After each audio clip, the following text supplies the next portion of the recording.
Hey guys, welcome back to my YouTube channel. It is wonderful to have you here. Thank you so much for joining me today.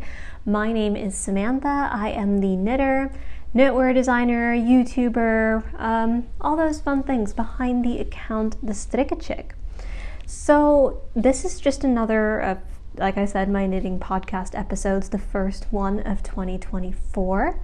I have a couple new things to share with you guys, and then a little bit of, a little bit of personal news mixed in there, which you're gonna see with the objects I'll show you.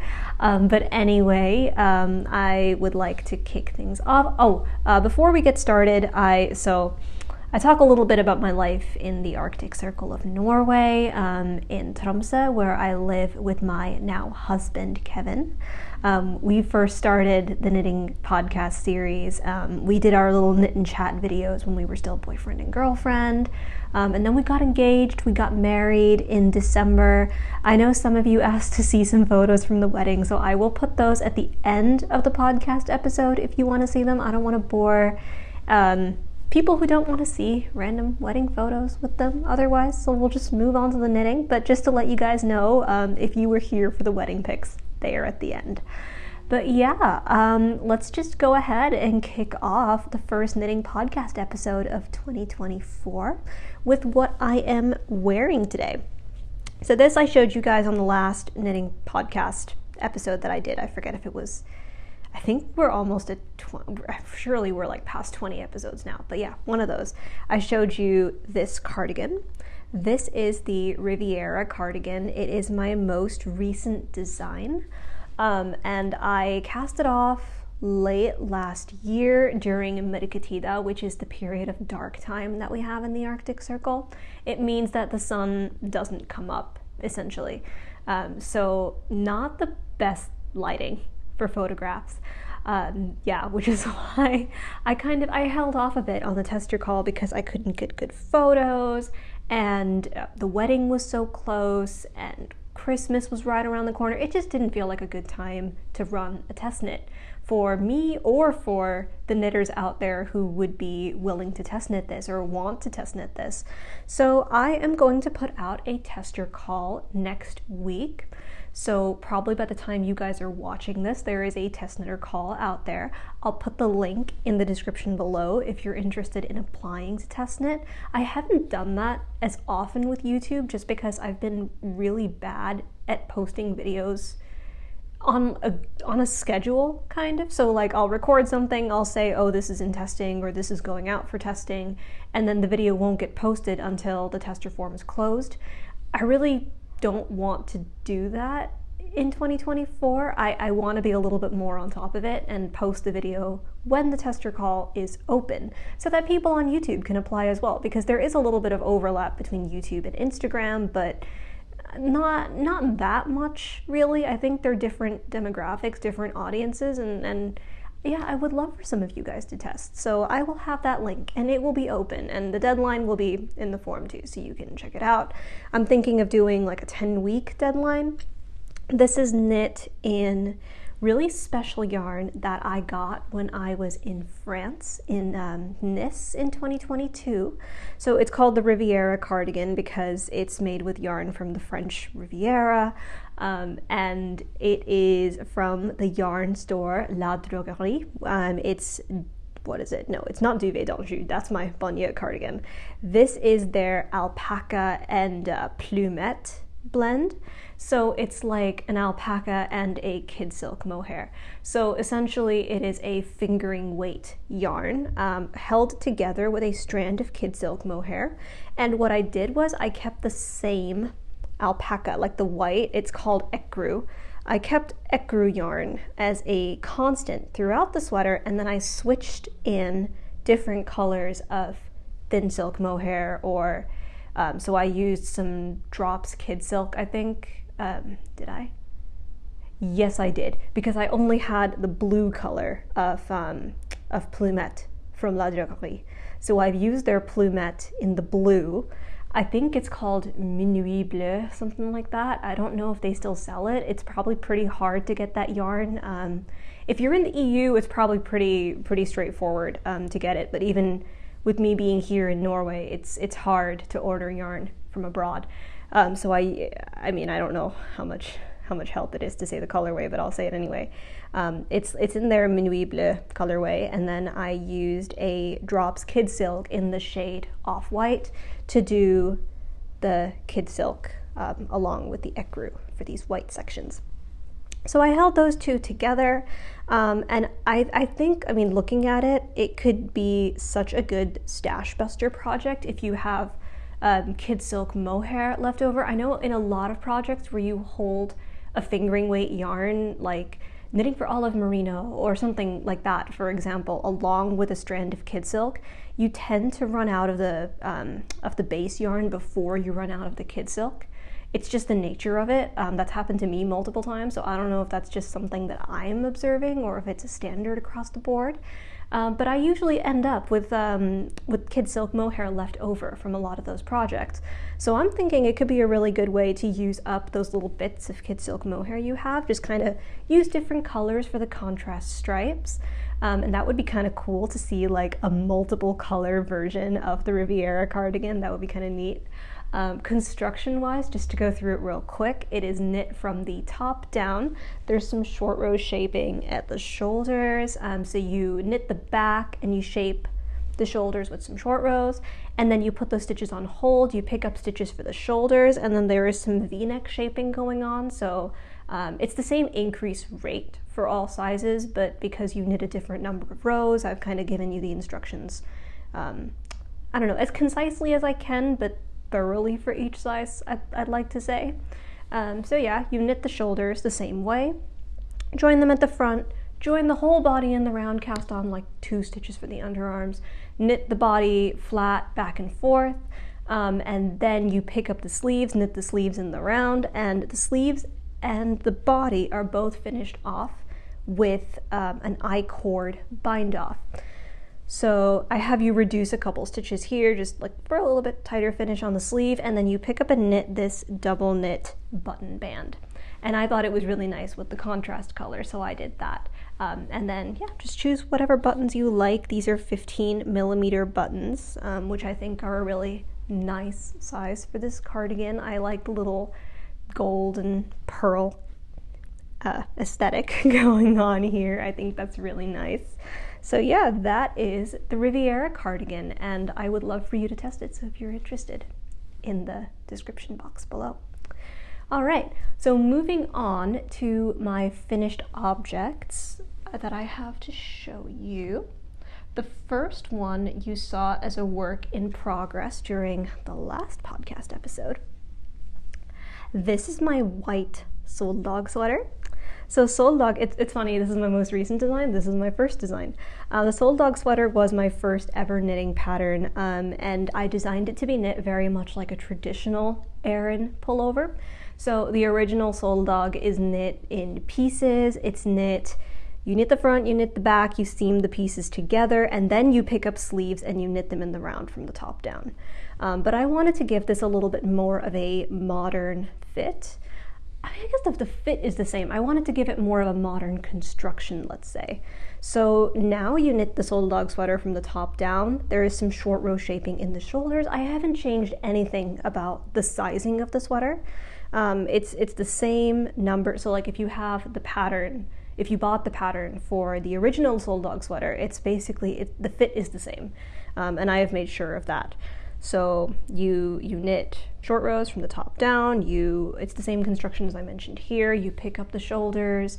I give you a couple little helpful tips for how to do the cables at the shoulders, and then you knit the whole body in the round, and you pick up and knit sleeves, and then you knit a collar. So the changes that I've made here are that I've knit a, what is this called? A double folded collar, because I just thought that would be kind of nice.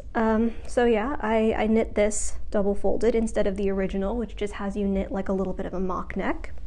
I made the split So the original sweater, it's a bit of a high-low effect. It's like 7 centimeters longer in the back than it is in the front. It's not so dramatic here. I knit them almost the same length. It's like 3 centimeters shorter in the back than it is in the front. And the split goes, yeah, here. Don't know if you can see that. But yeah, that's the split. And I knit this with Drops Air in the shade Off-White. So the original Soul Dog is knit with Drops Soft Tweed, which is a DK weight yarn, and then a strand of Drops Kid Silk. And I said you could substitute an Aran yarn for this combination, so that's what I did on this sample. I used 1 strand of Drops Air by itself, and it is so soft and comfortable. I love it. It's just so nice to wear against my skin. It feels really good. It feels really, really comfy, really soft. I'm very, very happy with the yarn choice. If you've seen, I have a whole video on Drops Air, just everything I love about it, what I would recommend it for, what I would not recommend it for. So you can go ahead and watch that. I'll put a little box up there if you're interested in it. But I really do recommend Drops Air for cables, because if you guys know, if you've knit cables before, cable knit fabric is very, very dense. It gets very, very heavy. It drags down. Drops Air is a very light blow yarn, so it just helps reduce some of that bulkiness, which is really, really nice. So yeah, that is my first finished object for you. My next finished object comes with a little bit of an announcement. So Kevin and I are expecting our first kid this year, which is very, very exciting for both of us. It's a bit surreal for me. It feels a bit strange, but obviously, as soon, I don't want to dwell too much on it, you guys. It's kind of, I don't know, it's a bit of a sensitive topic, I guess. For a lot of people, just, you know, the whole family planning thing in general. So I really don't want to discuss it much on my channel, but I've been knitting for baby, so I do want to show you some of these knits, but I promise I won't go on and on and on about it. So yeah, we'll just keep it at that. We're expecting our first kid, and I have been knitting for baby. So I have 2 finished baby knits to show you. The first, okay, so this was what I cast on basically, like when I got the positive test. This is Selma's sleep suit, which is the most quintessential baby knitting pattern. Everyone with a baby, it seems, in the knitting Instagram world, YouTube world, everything has made this. And yeah, I cast one on too, because I mean, we live in the Arctic Circle. Where is a more appropriate place to knit a sleep suit for your kid? So I knit the Selma sleep suit in Drops Air in the shade Clay, which is the color that I had left over from when I knit the Tuscan sweater. Like most of my baby knits, or like the baby knits that I'm planning, make use of my leftover yarn stash, which is such a good use for, like, sometimes I buy more yarn than I need because I design, right? So I have no clue how much yarn I'll need for a sweater pattern.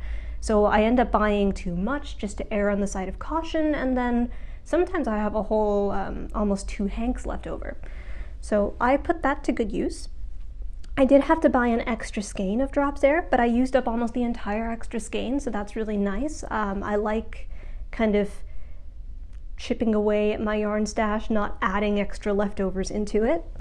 And I made this in the size 3 to 6 months.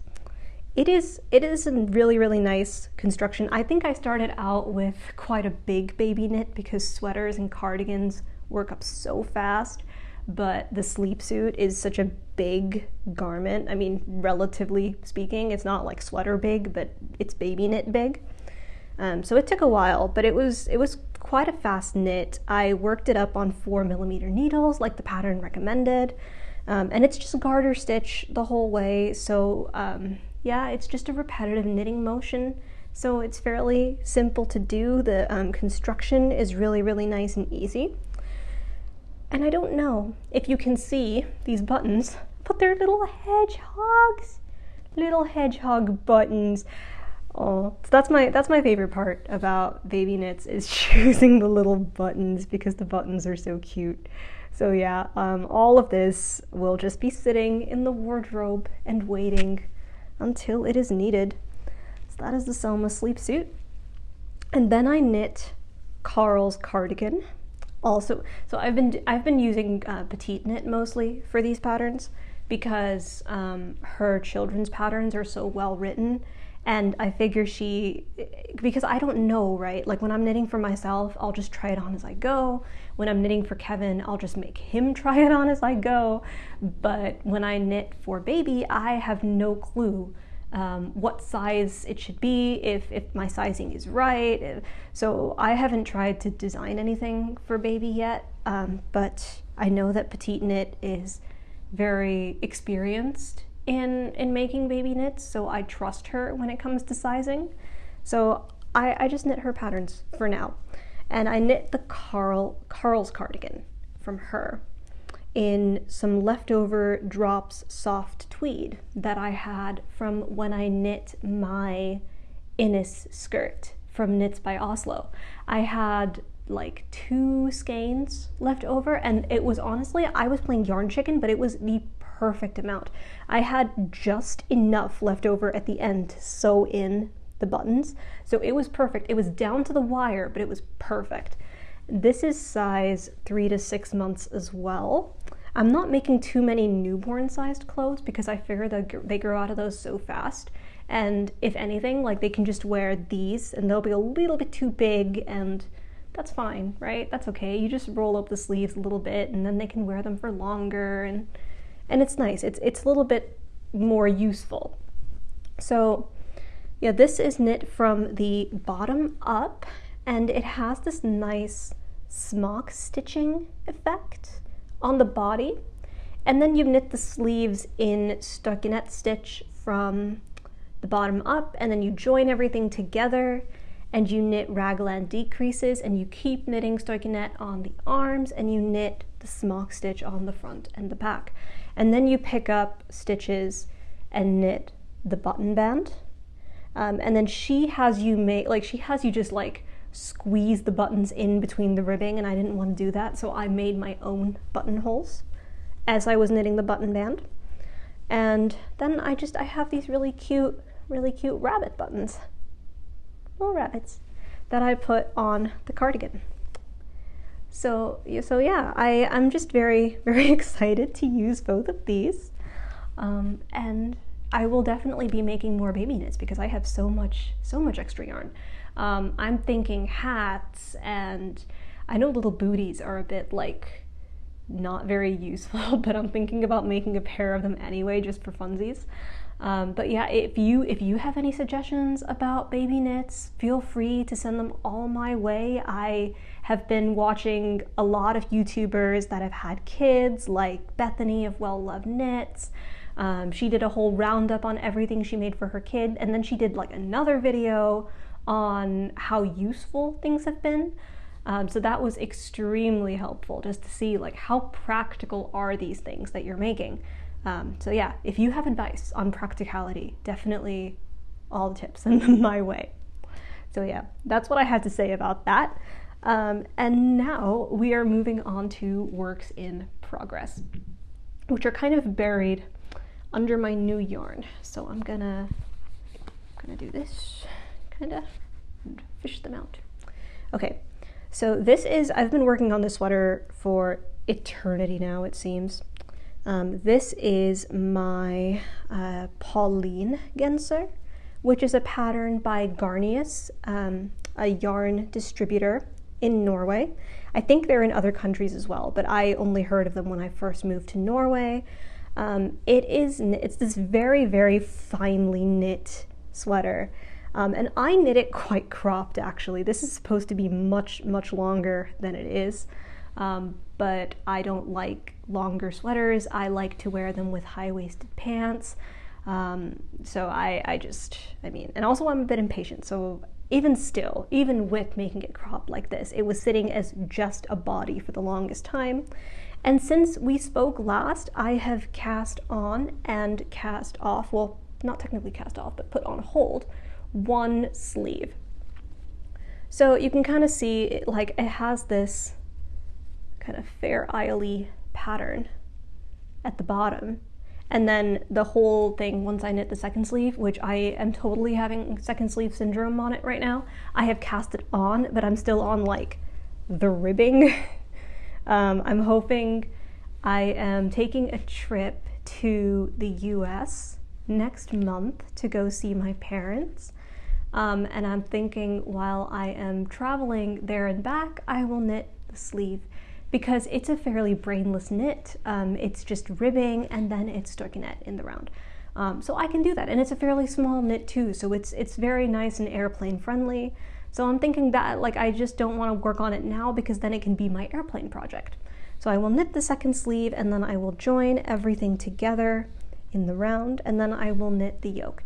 And hopefully the yoke goes faster because I have noticed that like when I'm knitting color work, like when I knit the Lillehammer sweater, which is like this enormous like magnum opus color work, like it is a very, very, very intense project.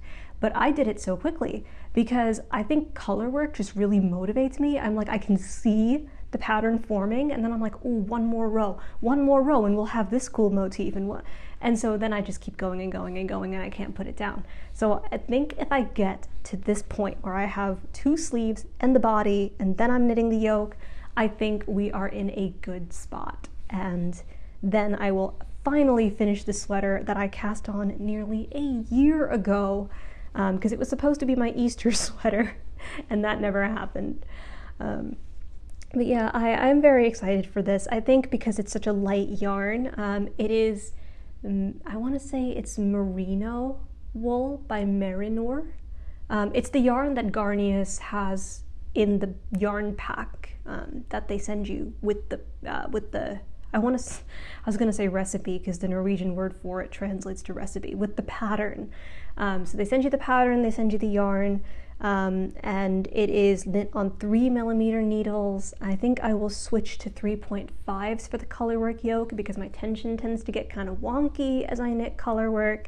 I tend to knit a lot tighter, so I think I will switch because it's no fun to have a constricting yoke.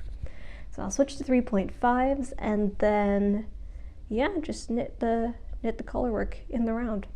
And then I'll have a very, very light sweater that is perfect for Norwegian spring and summer. Even though I've been noticing I've been getting overheated recently. Like I always run cold, and I think it's because like I'm a little bit underweight, and I mean I have some melanin and I live in the Arctic and I wasn't built for this, you guys, but here I am. So I run a bit cold. I'm always cold. It's why I'm wearing sweaters year round. But now I've started to notice I get warm more often than usual. I find it kind of refreshing to go outside, and I blame it on the fact that Kevin is Swedish and I have a half Swedish baby in my belly. So, so yeah, that will be hopefully a spring summer sweater. And then I have this. So this is another little baby knit that I started working on. This is the Mange sweater baby by Petite Knit because I had some leftover drops alpaca in two separate colors. I had it in the colorway, I think this is either dark brown or just brown, or nougat or something. I'll put the official colorway in the description as well, or I'll just link my Ravelry project pages and then you guys can go see. Because I've been trying really, really hard to keep those better updated recently, so hopefully you can go see that. So it's knit with drops alpaca in both this darker brown color and in a lighter brown color, and the dark brown is left over from a self-drafted cardigan that I knit way back when, which is not going to turn into a pattern because I knit it in pieces in a very weird construction that, I mean, I was a new knitter. I had no business making my own patterns at that point, but I did. And it's nowhere near the quality that I would want to put out into the world. So it is a self-drafted cardigan. I still wear it. I still think it's nice, but it's not pattern worthy. And I have some leftover yarn. And then I have leftover alpaca yarn, the like lighter brown color. I don't know if you can see this variation at all because the two browns are very, very similar, but there is a lighter brown in here. You can kind of see the little yarn tails maybe. But yeah, I have a lighter brown, and that is left over from when I knit the genser, which was my first ever knit sweater. It's a kind of iconic Norwegian knitting pattern. It was made by, I'm gonna butcher her name, I'm so sorry, Dorothea Skappel. Dorothea, I don't know, but it was made by her, and she made the pattern. Well, she knit the sweater for one of her daughters, an adult daughter, and then that daughter posted the sweater on her blog, and it got really popular, and like everyone in Norway wanted to knit it, and like the yarn that was used in the pattern that was on her blog, it sold out in Norway. I think this was in like 2010, 2011, something like that. Very, very popular sweater. The pattern was posted in Norwegian, but it's like a very, very easy pattern. I've translated it to English on my blog if anyone is interested in knitting the Skappel sweater. But yeah, it's just a very, very nice, very oversized sweater, and I had some leftover yarn from it, so I figured I would combine the two and I would make the Mange sweater baby. Unfortunately, I ran out of the light brown yarn, so I have ordered more. I just need one more skein. I ordered it from Rito Hobby, and it has just shipped today, so hopefully I can work some more on that when that yarn gets in. Okay. Last work in progress. No, I have two more works in progress. Second to last work in progress then. This is the current progress of the To Be So Lonely sweater by Kara's Knitting. I showed you guys the work in progress on the last podcast. That's when I had just knit up the body. So since then I have blocked the body because I wanted to see it. Like, lace knitting opens up so much when it's blocked, right? And I tried this on and it was really, really, really tight on me, and I got kind of worried. So I was like, all right, before we knit the sleeves, we got to block the body, see if it's something that I need to like rip back, or if we can go on and knit the sleeves. I blocked it and it feels good. It feels good. So this is knit in Drops Melody in the color Seafoam Green, I think it's called. It's just this really, really nice lace texture that there's only really 2 rows of lace knitting that you have to remember, and then it's just knits between them, basically. So I'm knitting my first sleeve. I just ran out of a ball of yarn, and I haven't attached a new one because I've been working on my other whips in the meantime. But this is just such a fast knit. Like, I think I knit this little bit of a sleeve, and it's like, I think it's over halfway done. I think this is over half the sleeve now. And I knit it in 2 days. So it's not so bad. I think I could finish the sweater pretty quickly if I just sat down and did it. So that's the plan. And it's also definitely the plan to have like all of my mohair stuff complete before the summer, just so that I can get some good wear out of it, and then we're gonna pack everything away for good for just a little bit, because I don't want any mohair fluff around the house. At least for a little bit of time is the plan. All right, final work in progress. We are just zipping on through these. So this is a self-drafted cable sweater, and I'm trying to get all of this in because the light is going, and I don't know if like it's affecting it for you guys at all, but like it's gotten a lot darker since I first started filming, even though it's like 4 o'clock now. Like, the sun is gone. So we do have the sun now, but it's still very it doesn't stay for long.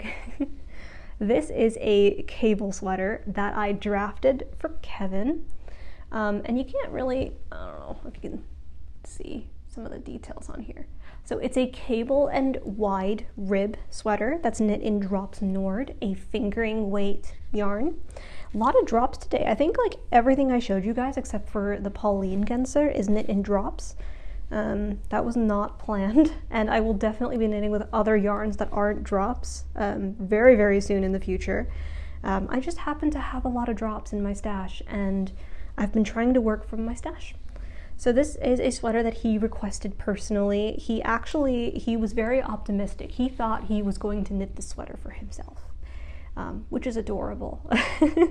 But he really wanted to knit himself a sweater, and he wanted it to be in very thin yarn, and he wanted cables, and he wanted it top down, and it became a whole thing. And my math brain has been so bad lately. Like, I think I'm starting to get better. I'm starting to get more in the hang of it, but it was something about the combination of like making a size that I'm not accustomed to because it's a sweater for Kevin. And I tried to make it like with this saddle shoulder construction going on over here, because I think that's such a flattering cut on men. And yeah, just a combination of those things just kind of, I mean, I had to cast on and rip back the sweater a number of times because I kept getting the math wrong. But I think we've got it now, and I'm knitting him a top-down saddle shoulder sweater with this wide rib and cable pattern. So the nice part about this is there's like a cable row every 10 rows. So the other 9 rows, you're just doing knits and purls the whole time. So it goes fairly quickly, as long as you remember, or I remember, the rate of raglan increases, or not raglan, but you know, where it increases at the arms, and it kind of feels like raglan at this point. Like, it started off with saddle shoulders, and now it's taken on more of a raglan format, like towards the bottom of the underarm. So I'm basically doing raglan increases every other row, but my rate of increase changed quite a bit. So there are some rows you're knitting just increases on arms, and then some where it's just the front and back, and some like where it's every row, some where it's every other row. So it's just hard to keep track of all that. But now that I'm on like a fairly monotonous section, it's like, all right, odd number rows you increase, even number rows you do nothing.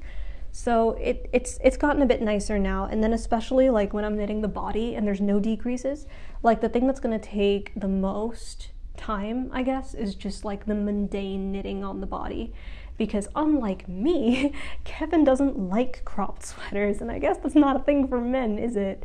So not only is it wider, it's going to be way longer, so I'm going to have to do that. So it's just going to be very tedious, I think, to get through the body.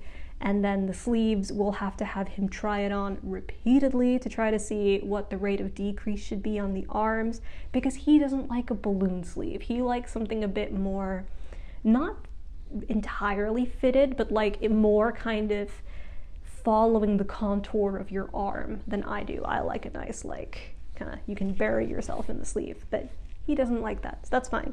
It's just a different style of knit than I'm used to designing. But yeah, I've made pretty good progress on this, considering it's like a week old, and this is very fine yarn and 3.5 millimeter needles. So with all that considered, I don't think it's quite so bad. And yeah, I'm just really hoping to have this to him in a timely manner, because the first sweater I ever made for him was what was it? It was the Arctic Summer sweater, I want to say, by Linka Newman in her book Vildmarksgensere, which is like outdoor sweaters. And I took forever to knit him that sweater, and I felt so bad. But it was because it was just like an endless sea of stockinette in drops lima for ages and ages and ages and ages. I knit him like 40 centimeters, and 40 centimeters for me is my whole sweater.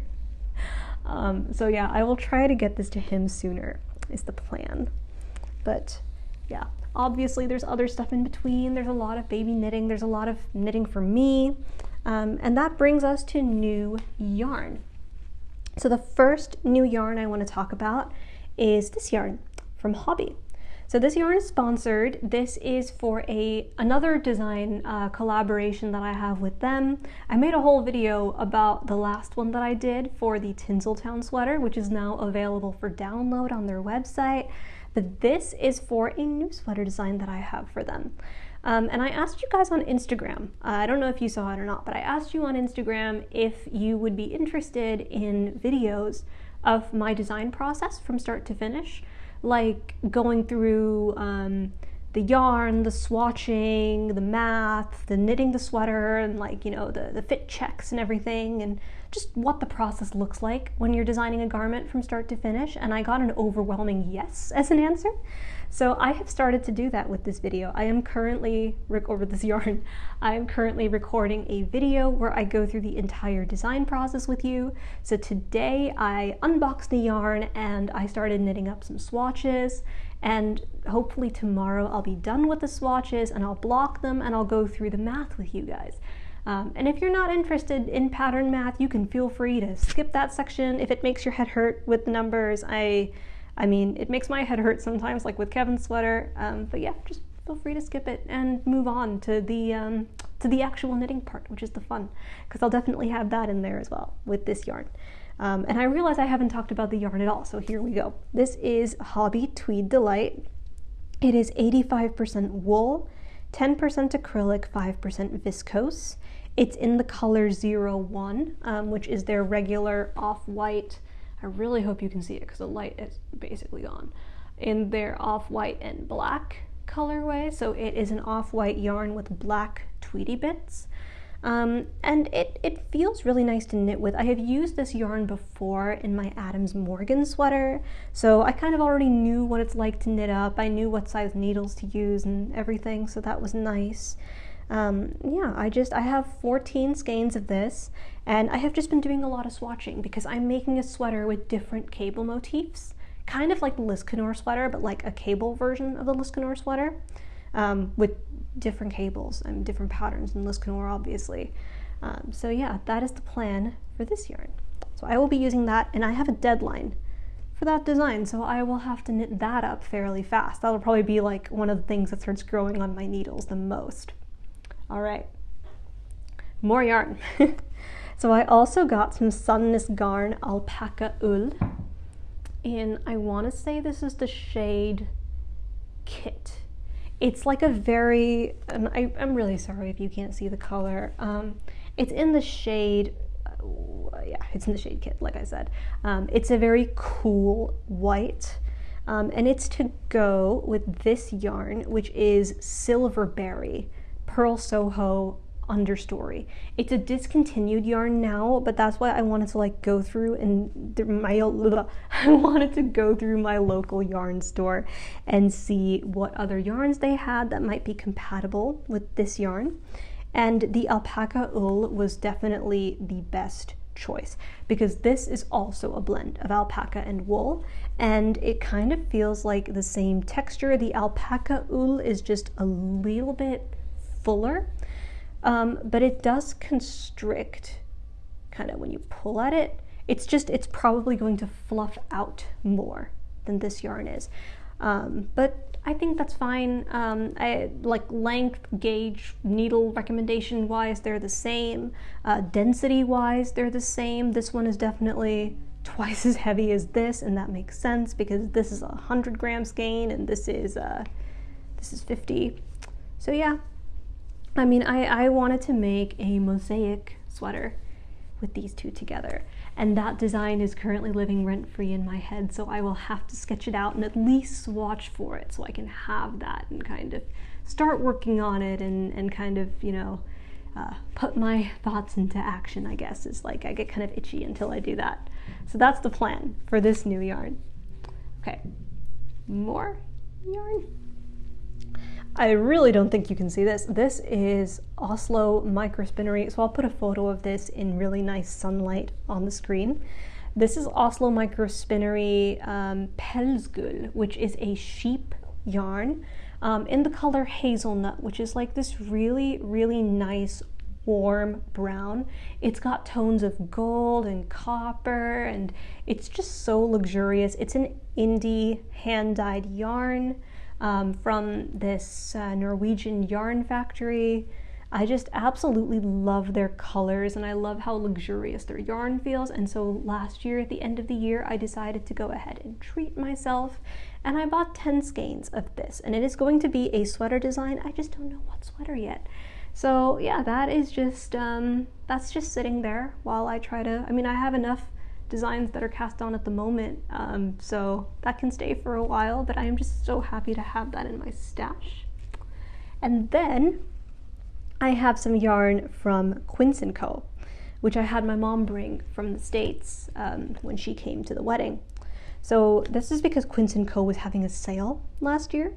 So I got a sweater quantities worth of Quince & Co. in puffin and Quince & Co. in, I want to say chickadee. Yes.